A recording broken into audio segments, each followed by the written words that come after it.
Hello, and welcome to Dawncasting. This channel will be dedicated to providing information and understanding about the fantastic game Dawncaster.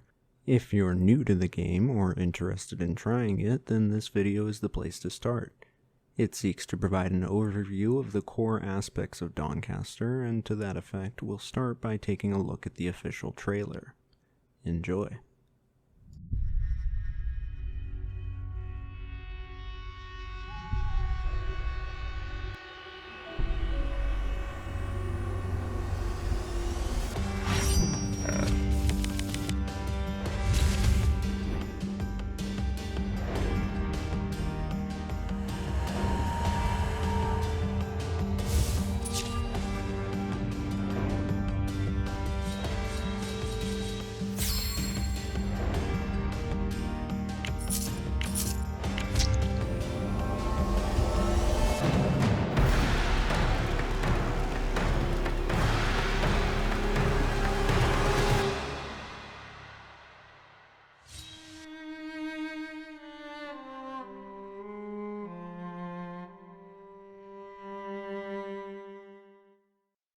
What a great teaser of what this game has to offer, and the first thing I would like to comment on is the art. Huge shout out to the devs for all the incredible artwork in this game. Every single detail is really going to amaze you and is genuinely gorgeous. The other thing from the trailer I'd like to make note of is the massive amount of cards in this game. The trailer is actually a bit outdated and states there are 300 plus cards. At the time of uploading this video, there are currently over 600 discoverable cards for you to play around with, which is just absolutely insane. And the devs are constantly coming up with new card ideas and iterating on community feedback. Now, as I said, the purpose of this video is to provide an overview of the core aspects of Dawncaster. And to that end, we will jump right into our first section, classes and energy. Now, while these two can be viewed as two separate subjects, I feel that they are so closely entwined it's okay to go ahead and present them together. Just like in many other RPGs, each class in Dawncaster has a resource it uses to play cards. This resource is called energy. Energy comes in different colors depending on the class you choose and determines the types of cards you are able to play. Every class begins with 2 energy, and there are chances to increase that later in your run. There are 6 available classes to choose from, and a 7th option to randomize your choice. I like to break down the classes into 2 categories: the base classes, which start with a single energy color, and the hybrid classes, which start with 2 different energy colors. Starting with the base classes, we have the Arcanist, one of the very first classes I was attracted to in Dawncaster and still remains one of my favorites. The Arcanist starts out with 2 blue energy, and if you choose to follow the arcane arts, you can expect to be freezing your enemies until they are helpless, blasting them with massive burning fire spells, or hurling devastating chains of lightning until no enemies are left standing.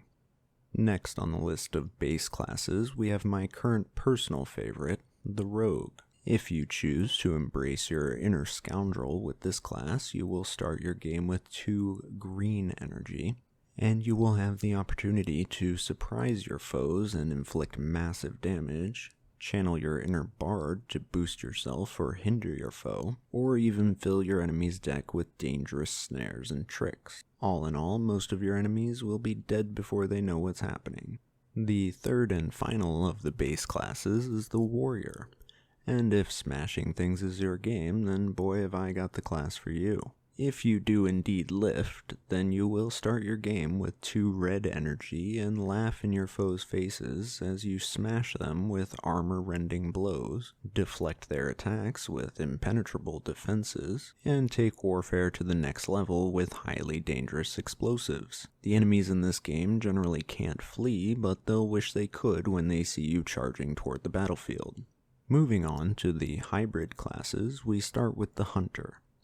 If you choose to go off-grid with this class, you will have access to 1 green energy and 1 red energy, and you will be debilitating your enemies with ancient rituals and the souls of the dead, or wearing them down with bleeding wounds and deadly poisons. Choose the hunter, and you'll not only be making the spirits proud, you'll be making spirits out of your enemies. The second of the hybrid classes is what I would consider at this point in time to be the strongest of them all, the knight.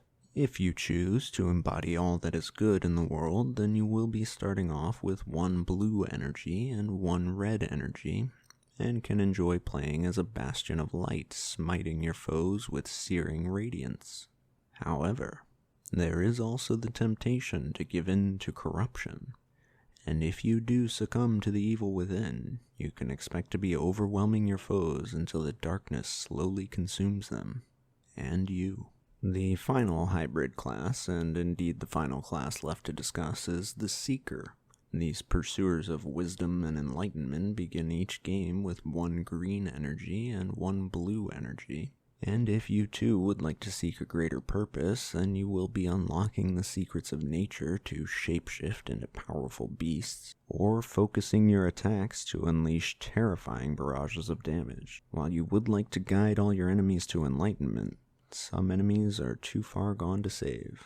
Now, before we move on to the next topic, there are a couple of notes I would like to make about the classes and energy section. First is that the playstyles I've described with each class are by no means the only options available. Each class has many different ways of being played, and I encourage you to experiment and discover them all. Second is that there are 2 additional types of energy that I have not yet discussed. Those are blood energy and divine energy. Blood energy is available to all classes, and as you might suspect, when you play cards that cost blood energy, the cost is deducted from your health pool and not your normal energy. The second is divine energy, which is an energy that must be unlocked or obtained through cards or other means, and as its name suggests, is used to play special divine cards. That wraps it up for the classes and energy section, so we will move right along into our next topic, deck foundations. When you select your class in a game of Dawncaster, you must make 3 important decisions: your basic attack, your weapon power, and your starting card. For this video, I will be using the 3 base classes I mentioned earlier as examples. If you skipped ahead or have short-term memory loss, that means the Arcanist, Rogue, and Warrior. And in the interest of letting you make your own discoveries, I will only be discussing the first available selection for each of those classes. Now, a quick disclaimer before I show any of these cards: I will not be going into huge detail on all of the mechanics listed. Card mechanics are quite an extensive topic and something I plan to dedicate an entire video to in the future. Now let's jump right in with the basic attacks. As the name would suggest, basic attacks are your bread and butter damage source. You begin each game with 7 copies of whichever basic attack you choose, and the starting basic attack for the 3 classes here are as follows. For the Arcanist, your starter basic attack is the Force Wand. This basic allows you to increase the damage by chaining them together and will help you build into that devastating chains of lightning playstyle I mentioned earlier in the video. With the Rogue, your starter basic will be daggers. Using these blades, you will be able to ambush your foe, which triggers on the first card you play each turn, to deal massive critical damage. The Warrior's starter basic attack is the War Mace. With this powerful weapon, you will be able to stack up a debuff on your enemies, which will increase the damage of every swing. Before moving on to the weapon powers, I would like to make a quick note about the cost of basic attacks. As you can see in the top left of each card, it indicates that it requires this white or gray energy, which is known as neutral energy. Cards that cost neutral energy are able to be played with any combination of energy you have access to. Moving on from basic attacks, we have the next decision you'll have to make when starting a game, and that is your weapon power. These are unique abilities that you can activate outside of combat to provide you with a variety of effects, including, but not limited to, healing yourself or boosting yourself for the next combat. Each weapon power does have a cooldown, and that cooldown is reduced by 1 for each combat. For the Arcanist, the starting weapon power is Arcane Weapon. This power will allow you to heal yourself based on how many magic actions are in your deck. This is a great weapon power in general and introduces the concept of sustaining yourself, which is very important in Dawncaster, being that it's an RPG. As you can see, this weapon power has a cooldown of 4 combats. The Rogue's starting weapon power is Stealthy Weapon. With this weapon power, you will be able to stun the next foe you fight, essentially forcing them to skip their first turn. This again introduces the concept of sustain, albeit by preventing enemy attacks rather than healing. This weapon power also has the bonus effect of adding 1 of 7 random potions to your deck. These potions are one-use item cards that offer a variety of effects from drawing additional cards to preventing or healing damage. Stealthy Weapon has a cooldown of 2 combats. Last but not least, the starting weapon power for Warrior. Mending Weapon is very similar to the starting power of Arcanist, but instead heals you based on the number of melee actions in your deck. There's not much else to discuss here, but again introduces the idea of sustain, which should emphasize how important of a concept it is. Finally, we move on to the third and last choice you must make when starting a game and setting up the foundations of your deck. This choice is your starting card. These are class-specific cards that will offer you various advantages and playstyles. It's important to note that unlike basic attacks, only 1 copy of this card will be added to your starting deck. The starting card for the Arcanist is Frostbolt, which deals damage and applies Frozen to your target. Frozen targets deal reduced damage, and there are plenty of Arcanist cards and talents that interact with Frozen in a lot of interesting ways. As you can see, this card costs 1 blue energy to play. For Rogues, your initial starting card is Sneak Attack. This card interacts with the ambush mechanic we discussed earlier, allowing you to reset ambush and deal massive critical damage on more than just the first card you play each turn. It is important to note that not all ambush cards deal massive damage and instead can offer a variety of other powerful effects. Sneak Attack requires 1 green energy to play. And always last but never least, the Warrior's starting card is Frenzied Strike. This card deals damage and adds 2 Fury cards to your discard pile. These Conjured Fury cards can be played 1 time only and disappear from your deck afterward. They are used to boost your own damage at the cost of a little bit of your health, and there are many Warrior cards that take advantage of building into this Raging Berserker playstyle. One final thing I would like to discuss in the deck foundation section is the cards that get added to every starter deck regardless of the choices you make. These are blocks and surges, and each deck will start with 2 of each. Blocks are cards that cost 1 neutral energy to play and grant you 3 armor. Armor allows you to reduce incoming damage, again further building on that idea of sustain. While in the late game blocks are a bit weak, they can be invaluable at ensuring you don't take too much damage in the early game. The other type of card every deck receives 2 of when you start the game are Surge cards. Surge cards cost 0 energy to play and grant 1 energy of the corresponding color. As you can see, there are blue, green, and red Surge cards, each granting blue, green, and red energy respectively. The 2 types of Surge cards you start with are determined by your class and its energy. Arcanist will have 2 blue Surge cards, while Knight will have 1 blue Surge and 1 red Surge, corresponding with the energy each one starts with. In addition to the minor benefits listed on each card, Surges allow you to play more cards in a turn than you would be able to normally. In a game about playing cards to defeat enemies, this can be very powerful indeed. And now we will go ahead and move on to our next section, Class Progression. In Dawncaster, there are 2 types of experience. There is the experience you earn during your playthrough that allows you to level up and access different talents for your run, which I will touch on more later. And there is the experience that is earned by completing story playthroughs, either successfully or being defeated. This second type of experience is commonly referred to as meta experience and will be the focus of this section. Each class in Dawncaster currently has a maximum of 32 meta levels.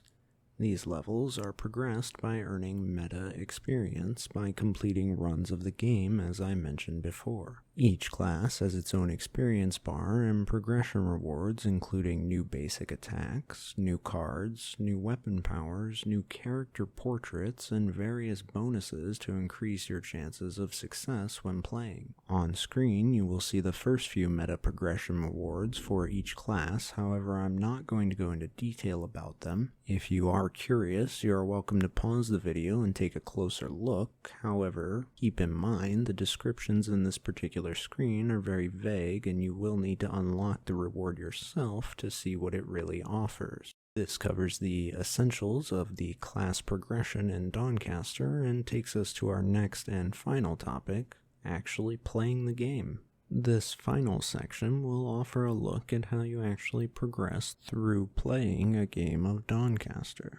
Through a story run, you are presented with a selection of 3 events like what I have shown here, and you must choose one in order to continue and receive a new selection of 3 until you complete the current zone, and in turn complete all the zones of your current run. These events follow common RPG trends and can include enemies you will have to defeat, powerful shrines to boost your deck, or NPCs that can offer additional power for a cost. Each story run through the base game of Dawncaster has 7 unique zones to progress through, along with 2 visits to the local town Blightbane, where you can stock up on supplies or rest at the inn. As you play through each unique zone and defeat enemies, your character will earn the first type of experience I discussed in the class progression section. After gathering enough of this experience, your hero will level up, and each time you level up, you will be presented with a selection of powerful talents to choose from that will enhance the remainder of your run. This experience is not related to the meta experience mentioned previously and only affects the current run.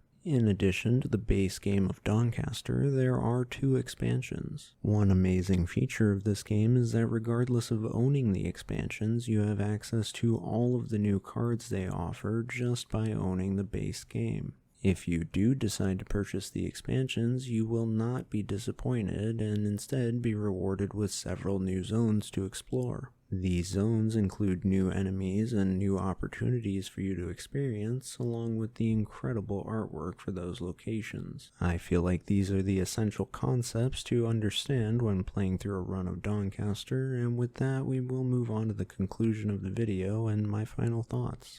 Now to wrap up this video, I will address the elephant in the room, the Sunforge. If you are familiar with Dawncaster, you probably know what that is. However, if you are watching this, it's likely you may be new and not know about it. The Trial of the Sunforge is an update released on February 4th of 2023, which adds a new game mode. The description of this from the official Discord update is, the Sunforge is a new game mode where you take on up to 32 bosses from the Shattered Realms in a fast-paced draft format. Now, while the Sunforge is amazing and the responses to its release have been very positive, I do consider it to be a bonus mode to the main game. For now, this channel is going to focus on the core game and its mechanics, including commentated playthroughs. Sunforge videos are not off the table, but it is definitely something for the future.